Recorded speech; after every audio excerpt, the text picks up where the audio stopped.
दिखाने वाले तथागत भगवान बुद्ध, हमारे हजारों साल की गुलामी को तोड़ने वाले डॉक्टर बाबा साहेब अम्बेडकर, मानवर कांसीराम साहब और समाज के सभी महापुरुषों के चरणों में कोटि कोटि नमन करते हुए मैं आप सब साथियों को क्रांतिकारी जय भीम करता हूं, विनम्र नमो बुधाय करता हूं।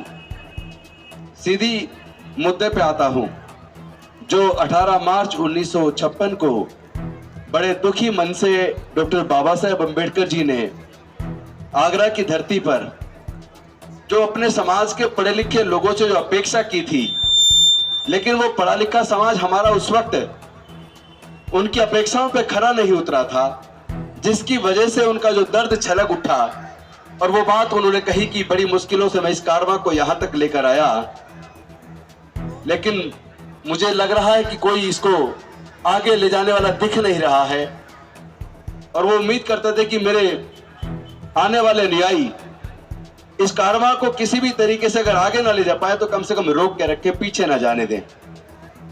लेकिन मुझे बड़े खुशी के साथ ये बात आज उनके महापरिनिर्वाण के दिन उनको श्रद्धांजलि अर्पित करते हुए जो आप लोगों ने हापुड़ में प्रोग्राम रखा है, तो मैं खुशी के साथ शेयर कर रहा हूं कि आज उस कारवां को मैक्सिमम पढ़े लिखे लोग लेके चल रहे हैं। तो कम से कम एक अपेक्षा बाबा साहेब की पूरी हुई। और जो आज के विषय में आपने रखा कि जो उन्होंने अधिकार दिलवाए, उसके बाद हमारा कर्तव्य क्या है, तो उन कर्तव्यों की बात करूंगा। हमारा कर्तव्य बेहद महत्वपूर्ण है, जो हमें निभाना चाहिए था, जो हम लोगों ने निभाया नहीं। क्योंकि चिंता का विषय यह है कि अकेले डॉक्टर बाबा साहेब अम्बेडकर अपने 5 में से 4 बच्चे गंवाने के बाद, माता रमाई को गंवाने के बाद पूरा जीवन जलाकर जो हमें देकर गए, इतने सारे डॉक्टर, इंजीनियर, साइंटिस्ट, प्रोफेसर, वकील, जज, कलेक्टर बनने के बावजूद, 1000 के करीब एमएलए बनने के बावजूद, 131 सांसद बनने के बावजूद, मुख्यमंत्री और यहां तक कि राष्ट्रपति बनने के बावजूद, देश के मुख्य न्यायाधीश बनने के बावजूद, जो डॉक्टर बाबा साहब अम्बेडकर अकेले देकर गए, हम लोग उसको बचा के भी नहीं रख पाए। उसमें और जोड़ना तो दूर की बात है, जो वो देकर गए 70% छिन चुका है और जो 30% बचा है आने वाले 10 से 15 सालों में छिन जाने वाला है। तो हमारा और आपका कर्तव्य क्या है? आज हमारा और आपका कर्तव्य यह है, चाहे हम जज हो, कलेक्टर हो, डॉक्टर हो, इंजीनियर हो, साइंटिस्ट हो, प्रोफेसर हो, एमएलए हो, एमपी हो, मंत्री हो, हम सब का कर्तव्य यह है कि हम लोग इन सरकारों की गर्दन को पकड़ लें। और सबसे पहले तो अपने एमएलए और सांसद और मंत्रियों की गर्दन को पकड़ लें, क्योंकि जो जिम्मेदारी डॉक्टर बाबा साहेब अम्बेडकर ने उन्हें दी थी, उन्होंने जो रिजर्वेशन के माध्यम से हमें आगे बढ़ने का रास्ता बनाया था और जो उम्मीद वो हमसे करते थे, हम उस पर खड़े नहीं उतरे। हमें इस लड़ाई को लड़ना चाहिए था। जब संसद के अंदर न्यू एजुकेशन पॉलिसी पे बात हो रही थी, तो क्या हमारे सांसदों को न्यू एजुकेशन पॉलिसी पे आर्गुमेंट करने से पहले उसको पढ़ना नहीं चाहिए था? बिना डिस्कशन के न्यू एजुकेशन पॉलिसी पास हो गई और आपकी एजुकेशन छीनने का रास्ता बन गया, लेकिन आपको पता भी नहीं चला। अरे इससे ज्यादा दुख की क्या बात होगी? हम लोगों ने सर्वे करवाया, देश के अंदर जितने सीनियर जजेज हैं, सीनियर डॉक्टर हैं, सीनियर इंजीनियर हैं, सीनियर साइंटिस्ट हैं, सीनियर प्रोफेसर हैं, वो सरकारी स्कूलों से पढ़े हैं या प्राइवेट से पढ़े हैं। तो हमारे सर्वे में निकल कर आया 98% सीनियर जजेज, senior doctor, senior engineer, senior professor, senior scientist वो सरकारी स्कूलों से पढ़े हैं। तो सरकारी स्कूलों में इतनी अच्छी शिक्षा थी, तो फिर प्राइवेट स्कूल क्यों खुले? फिर पिछले 15 सालों में 2.25 लाख सरकारी स्कूल बंद क्यों हो गए?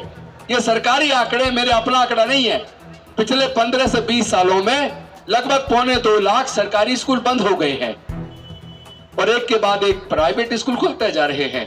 मध्यम दर्जे के भी अगर एक प्राइवेट स्कूल की फीस का चार्ट उठा के देखे तो एक बच्चे की पढ़ाई का खर्चा, फीस का खर्चा, किताबों का खर्चा, वर्दी का खर्चा, ट्यूशन का खर्चा, ट्रांसपोर्ट का खर्चा, ये सारे खर्चे जोड़ ले तो एक बच्चों को पढ़ाने के लिए 8 से 10 हजार रुपया मध्यम दर्जे के पब्लिक स्कूल में चाहिए और 2 बच्चों को पढ़ाने के लिए कम से कम 15 से 20 हजार रुपया चाहिए।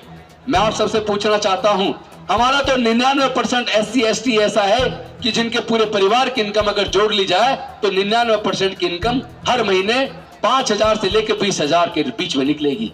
तो जिसके पूरे परिवार की इनकम 5,000 से 20,000 के बीच में हो, क्या वो 15-20 हजार रुपया महीना अपने 2 बच्चों की पढ़ाई पे खर्च कर सकता है क्या? नहीं कर सकता ना।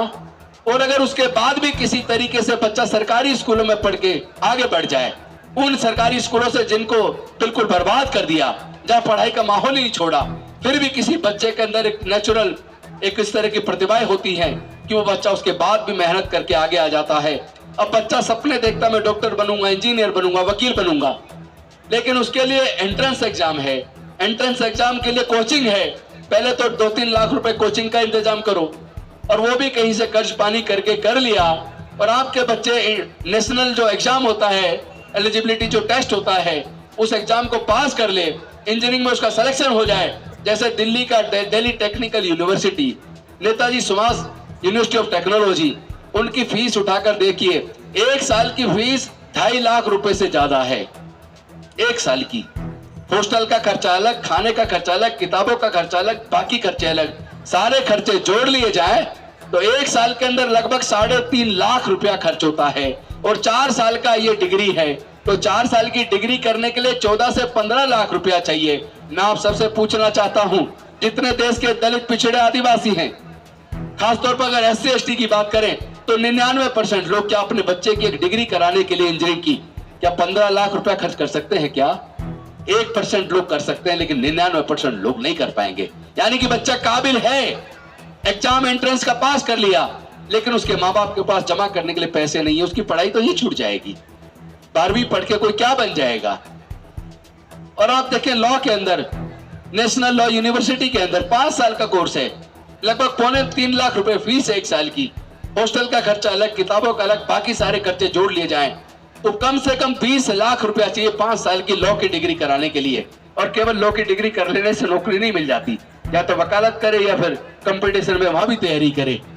तो मैं आप सबसे पूछना चाहता हूं, चूंकि बात हमारे कर्तव्य की हो रही है, एजुकेशन को महंगा क्यों किया? एजुकेशन तो कम से कम सरकार को अपना खर्चा उठाना चाहिए। नौकरी तो आप दे नहीं पा रहे, कम से कम सरकार बच्चों को पढ़ाने का खर्चा तो उठा ले, लोगों के इलाज का खर्चा तो उठा ले। लेकिन सरकार तो हर चीज को प्राइवेटाइज करने में लगी है। बड़ी मुश्किल से डॉक्टर बाबा साहब अम्बेडकर ने हमारे पढ़ाई के रास्ते खोले थे, लेकिन एक साजिश रच के उन्होंने पढ़ाई को महंगा करके हमारे बच्चों से पढ़ाई छीन ली है। और जब बच्चे पढ़ेंगे नहीं तो बच्चे गरीब हो जाएंगे, मजदूर हो जाएंगे, और जो मजदूर हो जाएगा वो गुलाम हो जाएगा। दूसरी तरफ जो दूसरा रास्ता बनाया था आगे बढ़ने का, नौकरी, रिजर्वेशन देकर, धीरे धीरे सरकारों ने एक एक करके सारे संस्थानों को प्राइवेटाइज कर दिया, सबको बेच दिया। और जो जो प्राइवेटाइज हो गया वहां हमारा रिजर्वेशन खत्म, 4th क्लास एम्प्लॉयमेंट पूरा ठेके पे दे दिया। अब तो क्लास 1 तक भी कॉन्ट्रैक्ट में भर्ती हो रही है, और ठेकेदारी प्रथा में हमारा रिजर्वेशन नहीं है, शोषण ही शोषण है। तो हमारी तो नौकरी भी चली गई और हमारी पढ़ाई भी चली गई। तो हम लोग कर क्या रहे हैं? तो हम क्या कर सकते हैं? जो चला गया वो चला गया, आगे हमें क्या करना चाहिए?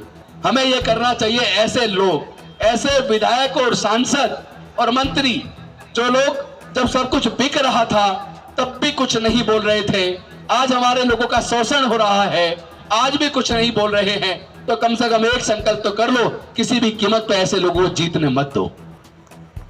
जो लोग सच्चे अम्बेडकरवादी हैं, जो रात दिन, कितने लोग ऐसे हैं जो लाइमलाइट में नहीं है, जिनको लोग नाम से नहीं जानते, लेकिन वो अपने गली मोहल्ले के अंदर बच्चों को पढ़ा रहे हैं, बच्चों को प्रेरित करते हैं, अपने क्षेत्रों में अपने लोगों की लड़ाई लड़ रहे हैं, उनका कोई नामो निशान नहीं है। लेकिन इसका मतलब ये नहीं है कि कोई जो मंत्री बन गया, MP बन गया, MLA बन गया, उसको तो लेके आप माला पहना रहे हो, उसके पीछे चल रहे हो। और जो बेचारा रात दिन अपना घर गंवा कर अपनी सारी कुर्बानी बेकार कर रहा है, अपना सारा जीवन लगा रहा है, अपना पैसा भी लगा रहा है, और वो समाज सेवा में पूरा जीवन लगा रहा है, लेकिन आप उसको इज्जत नहीं देते। तो नेताओं को इतनी इज्जत क्यों? कार्यकर्ताओं को इज्जत दो ना, सच्चे अम्बेडकरवादियों को इज्जत दो, जो लोग समाज के लिए मरने बैठने के लिए तैयार है। और ऐसे लोगों को अपने बीच से निकाल के तपा कर कैडर देकर, कैडराइज करके, जैसे डॉक्टर राजकुमार कह रहे थे, जो RSS के जो कैडराइज लोग हैं, जो सॉरी बामसेफ के जो कैडराइज लोग हैं, वो सारे प्रोफेसर जितना ज्ञान रखते हैं, क्योंकि वो लोग कैडर लेके आते हैं, सारे इतिहास का उन्हें समझ है।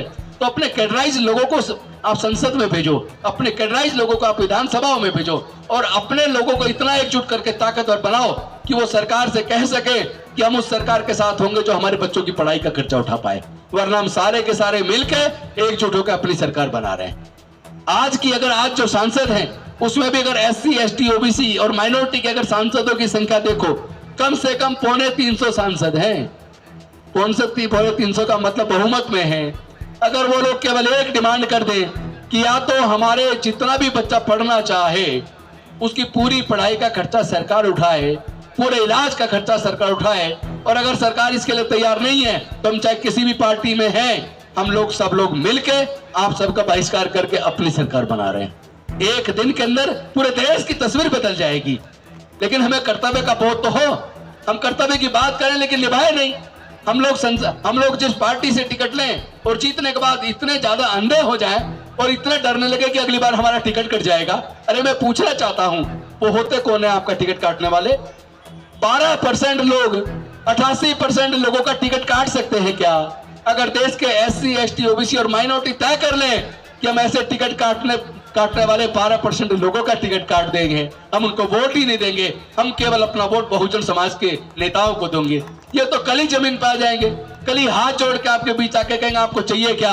इसलिए मैंने तो एक डिमांड की है, आने वाले 25 दिसंबर को दिल्ली के जंतर मंतर पर दोपहर को 1 बजे एक बहुत बड़े आंदोलन की हम तैयारी कर रहे हैं। हमें रामलीला मैदान मिला नहीं, वो पहले से बुक है, और उसमें हमने सबसे बड़ी मांग जो की है वो मांग है हमें पृथक निर्वाचन क्षेत्र चाहिए, जो डॉक्टर बाबा साहब अम्बेडकर जी की असल डिमांड थी। बहुत से लोगों को लगेगा आज की डेट में डिमांड प्रैक्टिकल नहीं है, इसमें कुछ होने वाला नहीं है। अरे आप जब सरकार से 100 रुपए मांगते हो तो 10 रुपए मिलते हैं, तो आप अगर कुछ मांगोगे नहीं तो मिलेगा क्या? आपको बड़ी मांग भी करनी पड़ेगी, उसके लिए संघर्ष भी करना पड़ेगा, लड़ना भी पड़ेगा। क्योंकि डॉक्टर बाबा साहब अम्बेडकर ऐसा प्रतिनिधित्व देना चाहते थे पृथक निर्वाचन क्षेत्र के माध्यम से, ताकि SC, ST जो प्रतिनिधि राजनीति में चुन के जाए उनको वोट केवल SC, ST के लोग डालें। लेकिन गांधी जी अनशन पर बैठ गए, और वो जो समझौता 24 सितंबर 1932 को हुआ, पूना पैक्ट, उस पूना पैक्ट का परिणाम ये हुआ कि आज ये संयुक्त निर्वाचन क्षेत्र हमें मिले, पृथक निर्वाचन क्षेत्र त्यागना पड़ा। क्योंकि डॉक्टर बाबा साहब अम्बेडकर के सामने एक ऐसी मुसीबत आ गई कि अगर गांधी जी मर गए तो तुम्हारी पूरी कौम को कत्लेआम कर दिया जाएगा। तो बाबा साहब ने सोचा जब पूरी कौम कत्लेआम हो जाएगी फिर मैं इस अधिकार का लेके करूंगा क्या।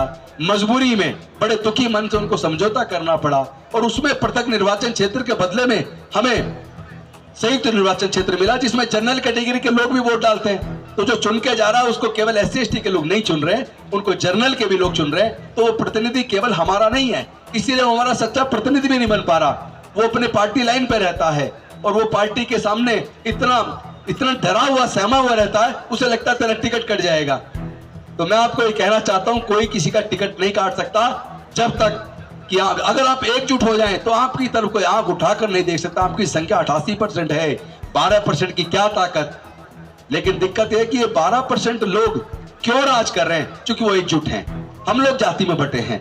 ये ब्राह्मणवाद की हम बात करते हैं, हम लोग खुद अपने अंदर ब्राह्मणवाद पैदा कर लिया, हम लोग खुद जातियों में बटे हैं, हम लोग खुद आपस में रोटी बेटी का रिश्ता नहीं करते। अरे जब तक हम जहां भी जाते हैं लोग कहते हैं जी हमारी जाति की वजह से उत्पीड़न होता है।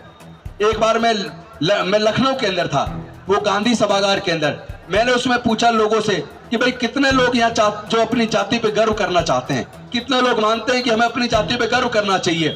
तो उसमें से कम 70% लोगों ने हाथ उठा दिया कि हमें अपनी जाति पे गर्व करना चाहिए। तो मैंने कहा कि आप ये मानते हो कि हमारे उत्पीड़न का कारण जाति है? तो सबने कहा सौ के सौ ने हाँ, जाति हमारे उत्पीड़न का कारण है। तो मैंने कहा अगर जाति उत्पीड़न का कारण है तो फिर जाति गर्व करने का कारण नहीं बन सकती। जाति कोई गर्व करने की बात नहीं है। जाति तो हमारी गाली के रूप में इस्तेमाल की जाती है, गंदगी के रूप में इस्तेमाल की जाती है। इसलिए गंदगी पर, गाली पे गर्व नहीं किया जाता। हमें जाति छोड़नी होगी। जाति छोड़ो, समाज जोड़ो। और जो डॉक्टर बाबा साहब अम्बेडकर का अंतिम संदेश था, मी भारत बौद्धमय करी, मैं भारत को बौद्धमय करूंगा। तो हमारा कर्तव्य बनता है, एक तरफ तो हम अपने आने वाले बच्चों के भविष्य के लिए सरकारों के सामने लड़ें और जो 70% छिना है उसको वापस लेने का आंदोलन छेड़ दें, और दूसरी तरफ हमारा फर्ज बनता है हम अपने समाज के बीच में फैले हुए जातिवाद को खत्म करें, आपस में रोटी बेटी का रिश्ता करें, और साथ ही साथ ऐसे धर्म का परित्याग कर दें जो हमारे उत्पीड़न का कारण है। ऐसे धर्म का परित्याग कर दें जिसने हमें अछूत और नीच बनाया, और ऐसे धम्म को जो डॉक्टर बाबा साहेब अम्बेडकर हमें दे के गए, बुद्ध का धम्म, जिसमें समता, स्वतंत्रता, बंधुता, न्याय, प्रज्ञा, शील, करुणा और मैत्री है, जिसमें सबके लिए कल्याण की भावना है, जिसमें कोई ऊंच नीच नहीं है, जिसमें वैज्ञानिक दृष्टिकोण है। हम उस रास्ते पे चलेंगे तो निश्चित तौर पे पूरा समाज आगे बढ़ेगा। इन्हीं शब्दों के साथ, चूंकि मैंने कहा था मैं 15 मिनट लूंगा सिर्फ, मैं अपनी वाणी को विराम देता हूं। आप सब ने मुझे सम्मान दिया, बहुत बहुत धन्यवाद। नमो बुद्धाय, जय भीम, जय भारत।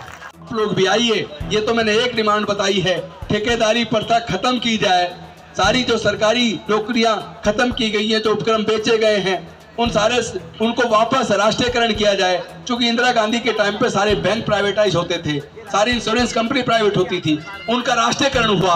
अगर तब हो सकता था तो आज भी हो सकता है। जो बिक गया है वो फिर से सरकार का हो सकता है।